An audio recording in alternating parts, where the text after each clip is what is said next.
Welcome to Not Milk Never Milk. Subscribe if you're lactose intolerant. You start by making sure Safari is current and that critical pages are saved. Once done, you won't lose anything important. Open Safari and immediately enter Tab Overview.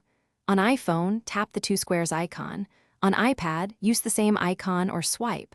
On Mac, click the Tab Overview button or use Shift-Command-. You should see all open tabs as thumbnails. This layout lets you decide between selective cleanup or clearing every tab at once, which is faster and safer after backups. Now you act.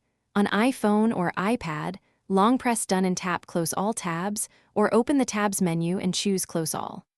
On Mac, right-click a tab group or use Window Close All Windows, or select multiple tabs with Shift and press Command-W. To close every open tab, choose Close Other Tabs or Close Tabs to the right as appropriate. Make sure you understand whether tabs are in normal or private windows, because private tabs behave differently and won't sync across devices. Finish by verifying that tabs are gone across devices if you use iCloud. Go to Settings or Preferences, Apple ID iCloud, and toggle Safari Sync. Once done, verify on each device. If tabs reappear, force quit Safari, restart the device, and repeat the Close All Tabs step. This clears transient sync conflicts. If bookmarks vanished by mistake, restore from your backup or iCloud when available. Keep one troubleshooting tip in mind.